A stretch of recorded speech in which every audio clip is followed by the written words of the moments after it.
friends, welcome to Julie's Kitchen. In ഒരു egg fingers recipe ആയിട്ടാണ് ഞാൻ വന്നിരിക്കുന്നത്. അപ്പോൾ ഈ റെസിപ്പിക്ക് വേണ്ട ഇൻഗ്രീഡിയൻസ് എന്തൊക്കെയാണ് നമുക്ക് നോക്കാം. അപ്പോൾ നമ്മുടെ egg fingers ഉണ്ടാക്കാൻ ആവശ്യമായിട്ടുള്ള ഇൻഗ്രീഡിയൻസ് എന്തൊക്കെയാണെന്ന് നോക്കാം. ഞാൻ ഇവിടെ egg fingers റെഡിയാക്കാൻ വേണ്ടി ഇവിടെ ഒരു 5 മുട്ട എടുത്തു വെച്ചിട്ടുണ്ട്. നമുക്ക് ഈ 5 മുട്ട ഒരു ബൗളിലേക്ക് നമുക്ക് പൊട്ടിച്ചു വയ്ക്കാം.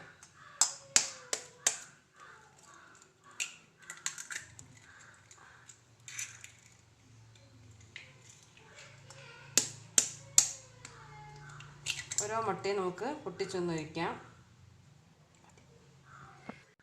ഇപ്പം ഞാനിവിടെ മുട്ട ഇതിനകത്തിലോട്ട് ഞാൻ പൊട്ടിച്ച് വെച്ചിട്ടുണ്ട്. ഇനി നമുക്കിതൊന്ന് ബീറ്റ് ചെയ്ത് കൊടുക്കാം.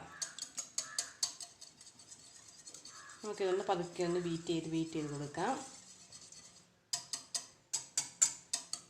എഗ് യോക്കൊക്കെ ഒന്ന് മിക്സ് ആയിട്ട് വന്നിട്ടുണ്ട്. ഇപ്പം ഞാനൊന്ന് ബീറ്റ് ചെയ്തെടുത്തിട്ടുണ്ട്.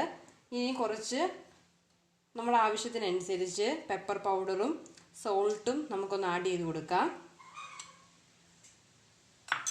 അതിനുശേഷം നമുക്ക് നന്നായിട്ട് ഒന്നും കൂടെ ഒന്ന് മിക്സ് ചെയ്ത് കൊടുക്കാം. ഈ എഗ് ഫിംഗേഴ്സ് ഒക്കെ ആണെന്നുണ്ടെങ്കിൽ കുഞ്ഞുങ്ങൾക്ക് നമ്മൾ ഉണ്ടാക്കി കൊടുക്കുകയാണെന്നുണ്ടെങ്കിൽ അവർക്ക് വളരെയധികം ഇഷ്ടപ്പെടും. ഒരു ഈവനിങ് സ്നാക്കായിട്ട് നമുക്കിത് യൂസ് ചെയ്യാവുന്നതാണ്. നമുക്കിത് നന്നായിട്ടൊന്ന് മിക്സ് ചെയ്തിങ്ങനെ കൊടുക്കാം.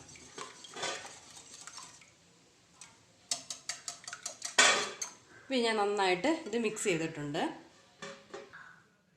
ഇനി നമുക്ക് ഈ മുട്ട നമ്മൾ ബീറ്റ് ചെയ്ത് വെക്കുന്ന മുട്ട തന്നെ ഇതുപോലൊരു പാത്രത്തിലേക്ക് നമുക്ക് ഒഴിച്ചു കൊടുക്കാം. നമ്മളൊന്ന് വേവിച്ചാണ് എടുക്കുന്നത്, ആവി കയറ്റി എടുക്കുകയാണ്.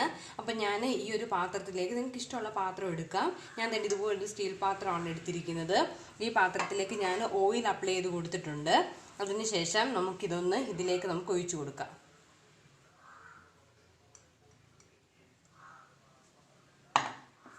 ഇതിലേക്ക് ഒഴിച്ചു കൊടുത്ത ശേഷം നമുക്കിതൊന്ന് മിക്സ് ചെയ്ത് കൊടുക്കാം.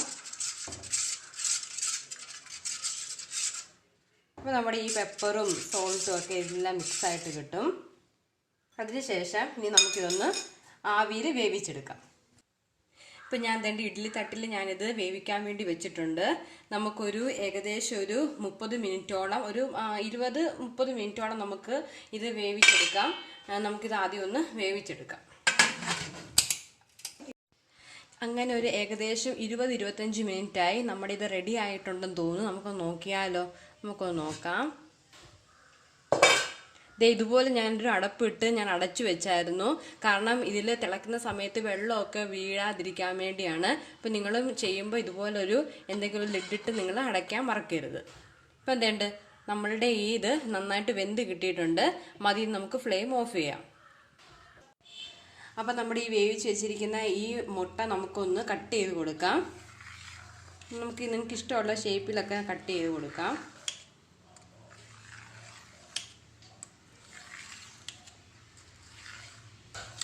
ഞാനിങ്ങനെ സ്ക്വയറിലൊക്കെ ഒന്ന് കട്ട് ചെയ്ത് കൊടുക്കുന്നുണ്ട്.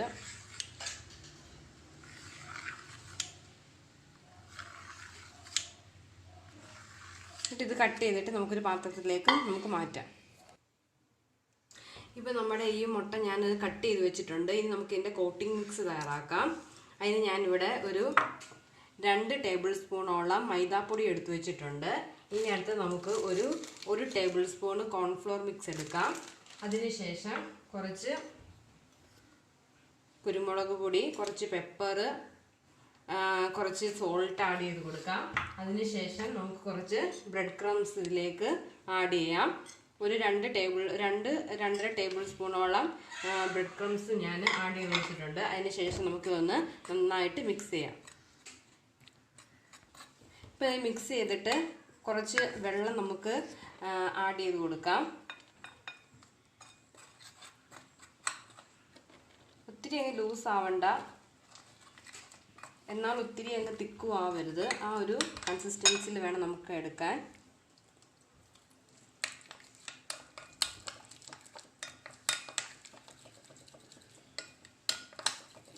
വേണമെന്നുണ്ടെങ്കിൽ ചില്ലി ഫ്ലേക്സോ ചില്ലി പൗഡറോ ഒക്കെ ആഡ് ചെയ്യാം. ഞാനാണെങ്കിൽ ഇവിടെ പെപ്പർ പൗഡറേ ഞാൻ ആഡ് ചെയ്തിട്ടുള്ളൂ. കുഞ്ഞുങ്ങൾക്കൊക്കെ, ചില കുഞ്ഞുങ്ങളാണെന്നുണ്ടെങ്കിൽ എരിവ് അധികം കഴിക്കത്തില്ല. അപ്പോൾ നമ്മൾ കുഞ്ഞുങ്ങൾക്ക് കൂടെ കൊടുക്കാനാണെങ്കിൽ പെപ്പർ പൗഡർ മതി. അതുകൊണ്ട് ഞാനൊരു ശകലം പെപ്പർ പൗഡർ ഞാനിവിടെ ആഡ് ചെയ്തിട്ടുള്ളൂ. ഇവിടുത്തെ കുഞ്ഞാണെന്നുണ്ടെങ്കിൽ അങ്ങനെ വലിയ എരിവൊന്നും കഴിക്കത്തില്ല. അപ്പോൾ നിങ്ങൾ എടുക്കുമ്പോൾ നിങ്ങളുടെ ടേസ്റ്റിനൊക്കെ അനുസരിച്ച് നിങ്ങൾക്ക് എരിവൊക്കെ ആഡ് ചെയ്യാവുന്നതാണ്. ചില്ലി പൗഡറോ ചില്ലി ഫ്ലേക്സോ അല്ലെങ്കിൽ പെപ്പർ പൗഡറിൻ്റെ അളവൊക്കെ കൂട്ടാവുന്നതാണ്. ഇപ്പം ഈ ഒരു കൺസിസ്റ്റൻസിൽ നമുക്ക് ഇതൊരു മിക്സ് ആക്കി എടുക്കാം. ഇനി നമുക്ക് ഈ മിക്സൊക്കെ റെഡിയാക്കിയ ശേഷം നമുക്കിതൊന്ന് ബ്രെഡ് ക്രംസിലൊക്കെ ഇട്ടൊന്ന് കോട്ട് ചെയ്തെടുക്കാം.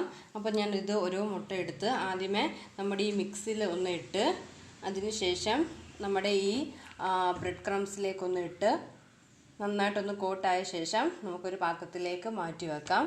അങ്ങനെ ഓരോന്നും നമുക്ക് ഈ ഒരു മിക്സിൽ ഇട്ട് നമ്മൾ ആദ്യമേ ഒന്ന് ഒരു കോട്ടിങ് കഴിഞ്ഞ ശേഷം നമ്മുടെ ബ്രെഡ് ക്രംസിലിടുക.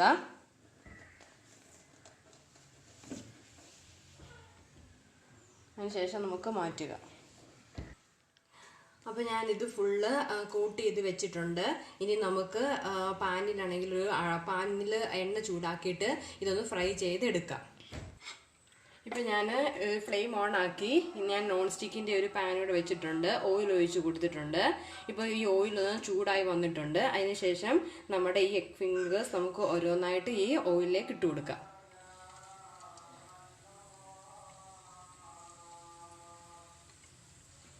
ഇത് ചെയ്തെടുക്കാൻ അധിക സമയമൊന്നും വേണ്ട. നല്ലൊരു റെസിപ്പിയാണ്. നിങ്ങളെല്ലാവരും തീർച്ചയായിട്ടും ഒന്ന് ട്രൈ ചെയ്ത് നോക്കണം.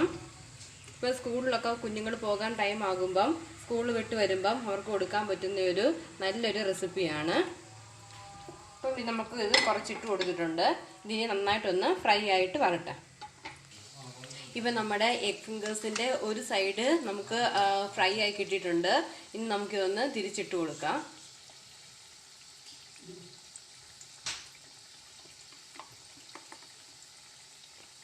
പതുക്കെ ഒന്ന് ഇട്ട് കൊടുക്കാം.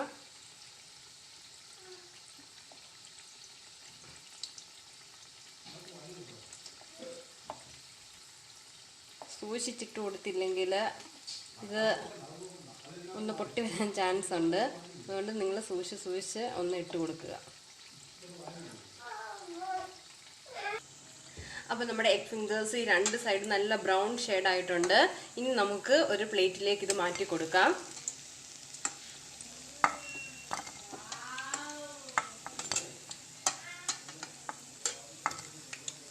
ഓരോന്നോരോന്നായിട്ട് നമുക്കിങ്ങനെ ഒന്ന് മാറ്റി കൊടുക്കാം.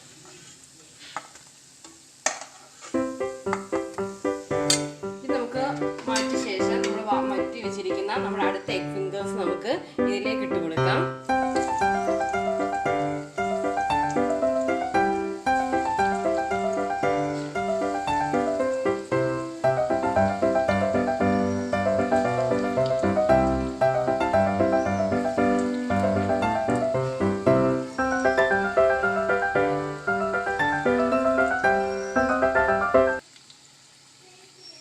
നമ്മളങ്ങനെ അടുത്തത് ഇട്ട് കൊടുത്തിട്ടുണ്ട്.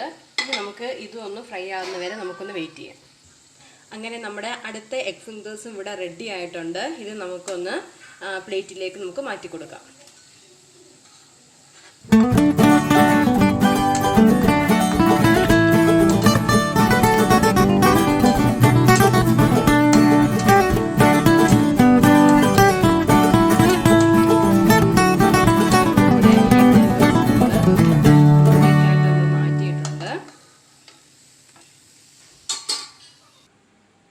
അങ്ങനെ നമ്മുടെ ടേസ്റ്റി എമ്മി ഈസി എഗ് ഫിംഗേഴ്സ് റെസിപ്പി ഇവിടെ റെഡി ആയിരിക്കുകയാണ്. വളരെ ടേസ്റ്റാണ്. എന്നപ്പം നിങ്ങൾ ഇതൊന്ന് ട്രൈ ചെയ്ത് നോക്കണം. അപ്പം വളരെ ടേസ്റ്റായിട്ടുള്ള റെസിപ്പിയാണ്. അപ്പോൾ നിങ്ങളുടെ കുഞ്ഞുങ്ങൾക്കൊക്കെ വളരെയധികം ഇഷ്ടപ്പെടും.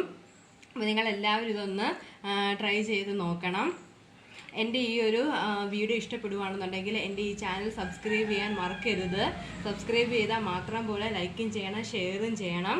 നിങ്ങൾ ഇതുവരെ സബ്സ്ക്രൈബ് ചെയ്യാത്ത കൂട്ടുകാരാണെന്നുണ്ടെങ്കിൽ സബ്സ്ക്രൈബ് ചെയ്യുന്ന കൂട്ടത്തിൽ ഓൾ എന്നുള്ള ബട്ടണും കൂടെ ഒന്ന് എനേബിൾ ചെയ്ത് കൊടുക്കണം.